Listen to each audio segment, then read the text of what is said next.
प्रिय श्रद्धालुओं, जय श्री कृष्णा, जय श्री राम, जय श्री राधे राधे, जय श्री महाकाल। इस प्रवचन में आपको श्रवण कराएंगे इंद्राणी का बृहस्पति की शरण में जाकर नहुष का क्रोध होना, बृहस्पति के परामर्श से इंद्राणी का नहुष से समय मांगना, देवताओं का भगवान विष्णु के पास जाना, विष्णु का उन्हें देवी को प्रसन्न करने के लिए अश्वमेध यज्ञ करने को कहना, बृहस्पति का सची को भगवती की आराधना करने को कहना, सची की आराधना से प्रसन्न होकर देवी का प्रकट होना और सची को इंद्र का दर्शन होना। व्यास जी बोले, जब सची देवगुरु बृहस्पति की शरण में चली गई, ऐसा सुनकर कामबाण से आहत नष्ट बृहस्पति पर बहुत कुपित हुआ और उसने देवताओं से कहा, यह अंगरा पुत्र बृहस्पति आज मेरे द्वारा निश्चय मारा जाएगा, क्योंकि मैंने सुना है कि उस मूर्ख ने इंद्राणी को अपने घर में रखा हुआ है। इस प्रकार नहुष को क्रुद्ध देखकर प्रधान ऋषियों सहित देवताओं ने उसे विविध भांति समझाया कि पाप कर्म से संपत्ति का क्षय होता है और पुण्य से महान वृद्धि होती है। हे देवेंद्र, पर स्त्री गमन की भावना बड़ी घोर पाप है। परंतु नहुष अपनी ही बात पर अड़ा रहा, कहने लगा, अन्य किसी प्रकार से मैं संतुष्ट नहीं हो पाऊंगा, इसलिए विनय से या बलपूर्वक तुम लोग उसे शीघ्र ही मुझे प्राप्त कराओ। नहुष के ऐसा कहने पर देवता बृहस्पति के पास जाकर उनसे बोले, हमें ज्ञात हुआ है कि इंद्राणी को आपके घर में शरण प्राप्त है।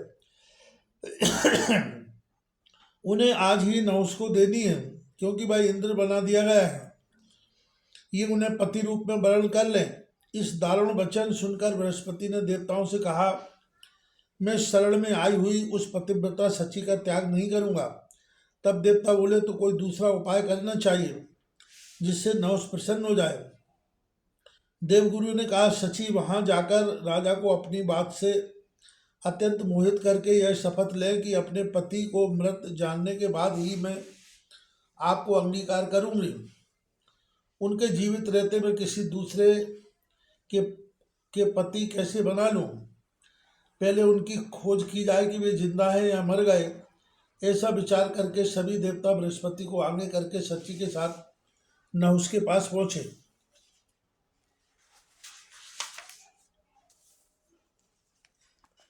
उन सभी को आया हुआ देखकर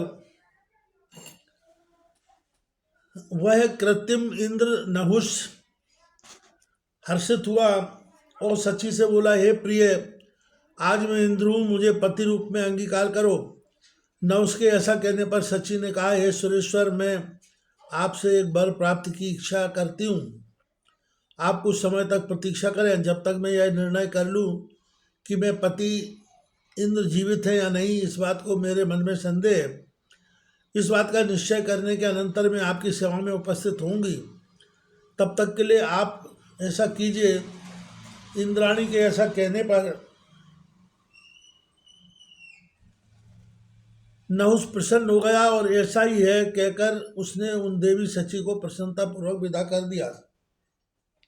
तदनंतर देवगण परस्पर विचार कर भगवान विष्णु के पास जाकर कहने लगे, हे देवाधि, ब्रह्म हत्या से छूटने का उपाय बताइए।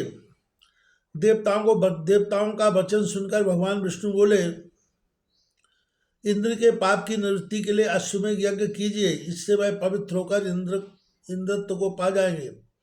क्योंकि उस अश्वमेध यज्ञ में से भगवती जगदम्बिका का प्रसन्न होकर ब्रह्म हत्या आदि पाप निश्चित रूप से नष्ट कर देंगी और इंद्राणी भी नित्य भगवती जगदम्बिका की पूजा करें। भगवती शिवा की आराधना सुखकारी होगी और हे देवताओं, नहुष भी जगदम्बिका की माया से मोहित होकर शीघ्र ही अपने किए हुए पाप से अवश्य विनष्ट हो जाएगा। भगवान विष्णु की इस शुभ वाणी को सुनकर बृहस्पति के नेतृत्व में अश्वमेध महायज्ञ संपन्न कराया। फिर भगवान विष्णु ने ब्रह्म हत्या को विभाजित कर वृक्षों, नदियों, पर्वतों, पृथ्वी और स्त्रियों पर फेंक दिया। इस प्रकार उसको फेंकने पर इंद्र शाप रहित हो गए। बृहस्पति जी के परामर्श से पुलोमा पुत्री सची ने मंत्र दीक्षा ले पुष्प आदि अर्चनों से भगवती की विधिवत आराधना की। उनकी आराधना से प्रसन्न हो भगवती ने उन्हें प्रत्यक्ष दर्शन दिया। देवी बोली, हे इंद्र प्रिय, अपना अभिनिश्चित वर मांगो, मैं वरदान करने के लिए आई हूँ। भगवती परमेश्वरी के ऐसा कहने पर सची ने सन्मुख होकर विनीत भाव से कहा, हे माता, मैं अपने पति का दर्शन एवं नहुष से उत्पन्न भय का नाश और अपने पद की पुनः प्राप्ति चाहती हूँ।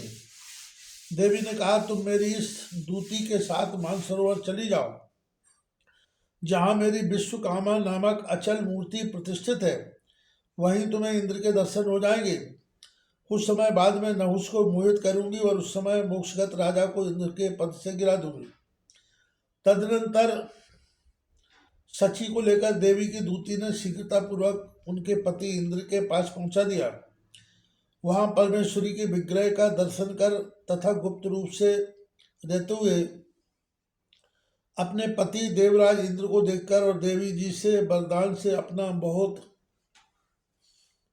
दिनों की इच्छा पूर्ति से सची अत्यंत प्रसन्न हुई।